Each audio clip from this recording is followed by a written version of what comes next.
Hi, this is Lori, trainer.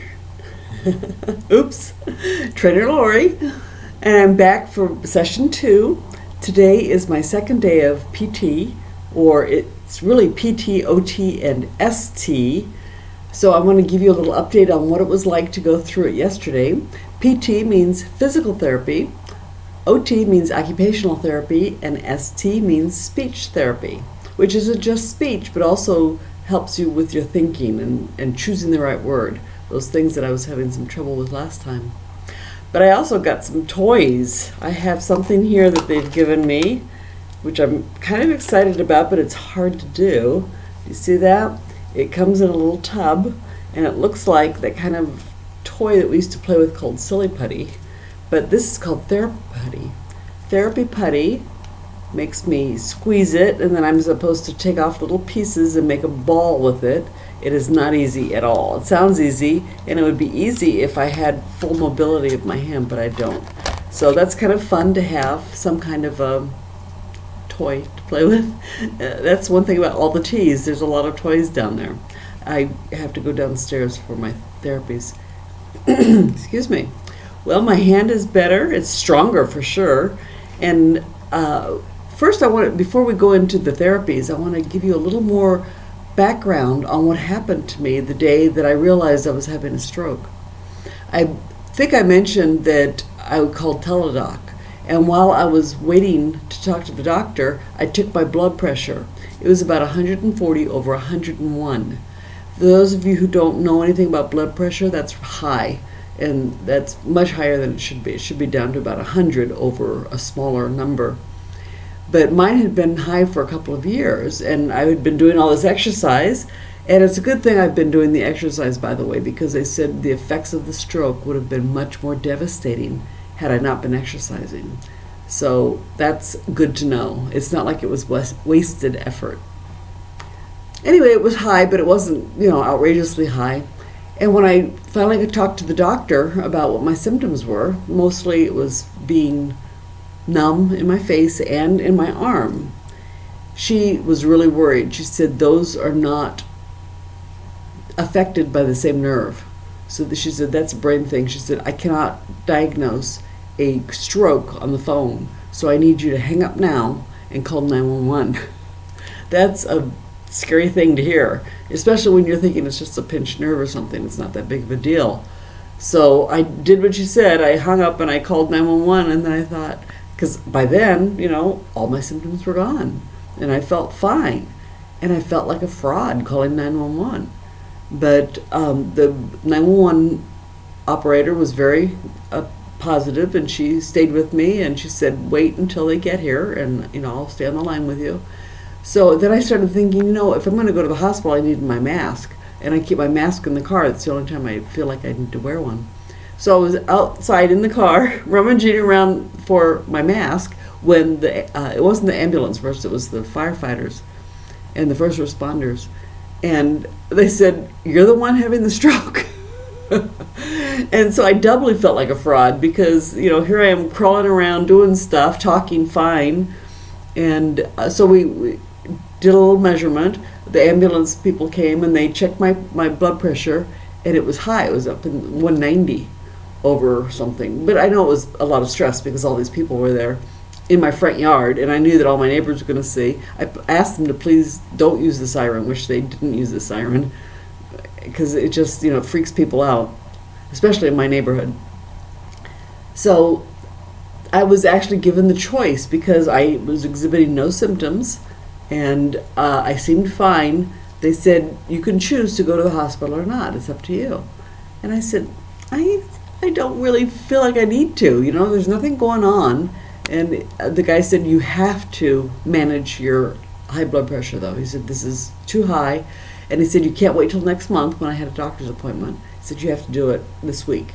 And I said, okay, I will do that. I will find a way to get into the doctor. And so they left. And so I went back in the house, and I felt fine. I thought this was the right decision. Then it happened again. And this time I was on the phone to my sister, and I said, well, this is funny. And she said, what is it? And I said, I've got this weird feeling. And then it felt really weird. It was like a rushing of medication all over my body. I've been put under a couple of times for surgeries, and it felt like that feeling just before you're put out, and I said, that's weird. She said, hang up and call 911. I thought, not again, that's going to be embarrassing. But she was very adamant, so I hung up with her. She's in Arizona, I'm in Florida, So, and she's my big sister, so I'm going to listen to her. So I hung up, and then I thought, do I really need to call 911? This is embarrassing. I don't want to call them yet again. So I had to make the decision. If I call them, I must go. There's no way I'm going to call them just to have them check my blood pressure. So I thought, yes, I'm going to have them take me to the hospital. So I called 911 again, and she said, stay where you are as long as you're comfortable, and we'll wait for them together. So they came to the back door, and they asked me if I could walk, which I could. So I walked outside, and sitting on my patio, they took my blood pressure again, and this time it was 219 over something. And I said, right now I feel good. I just don't know when this is going to happen again. So I'd like to go to the hospital. They said, okay. So they put me in the ambulance and drove me to the hospital. By then, it started pouring down rain, just pouring. And I couldn't really tell because I had my eyes closed in the ambulance. But when I opened them, I thought, it's awfully dark. And I asked, is it raining? And they said, oh, yeah. So when we got there must have been an accident or something, because the porte cochere for the emergency room, that little awning that you drive under, was full of vehicles already. So we had to go outside that awning, and it's pouring down rain, and the poor ambulance driver is standing outside, and she's not happy. You can tell, because she's just getting soaked, and the guy inside is still unhooking me. Anyway, so they take me in, and I'm getting soaked, and I'm sitting in the emergency room in a bed, and everything seems fine. I'm not having any problems. And so they triage. They choose the most sick. And at that moment, I was not the most sick. Then it came over me again. I felt it again. I felt this thing. And thank God for these warnings, and that I listened to them, because who knew? But so they realized that, yeah, there's something else happening here. So they found me a room, and they started doing some tests. But another one came while there were some doctors in the room. I said, it's happening now. I can feel it.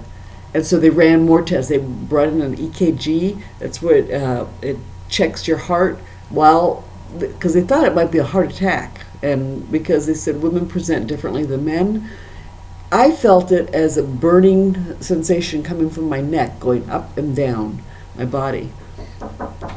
Oops, let me pause this. I have a gap.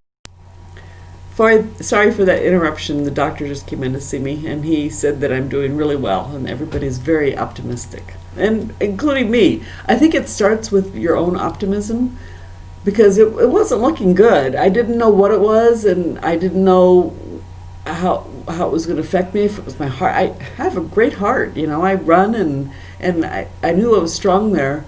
But they said when you have high blood pressure, it's got to come out either your heart or your head. And for this one, it came out of my head. So, what did I do for my physical therapy? Well, yesterday I was very encouraged to be able to climb stairs. I have 3 stairs at home that I need to climb to get into my house. And I was able to climb them. I learned that you always go up with the good and down with the bad. In other words, my good leg is what is going to pull me up. And at first I went up with this, and then up to the next one like this, and then up like this.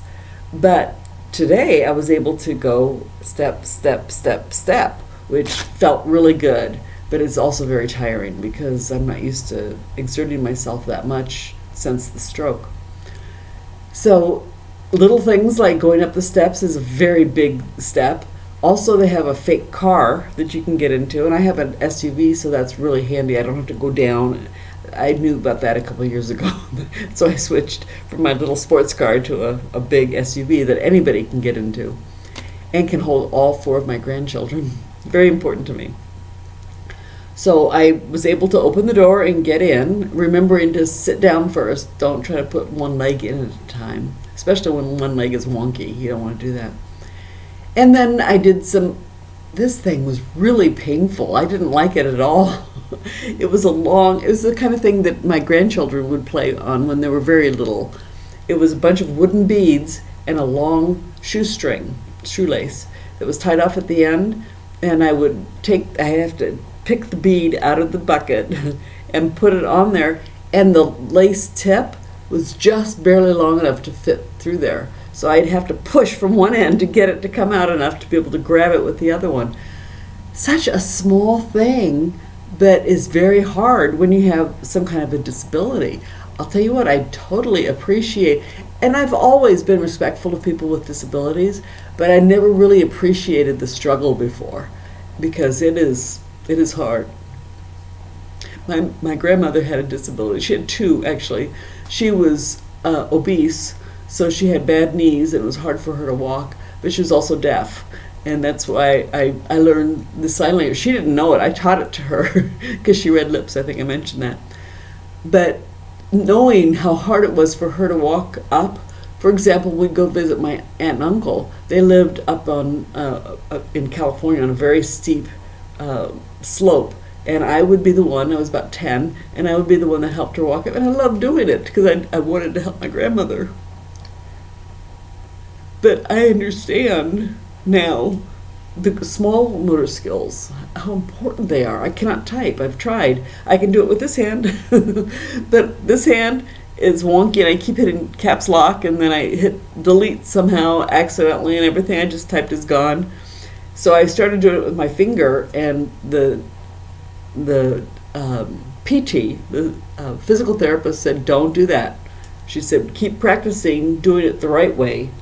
And it reminded me of when I was in school. In high school, I decided to take piano lessons. I always wanted to learn to take the piano, to play piano.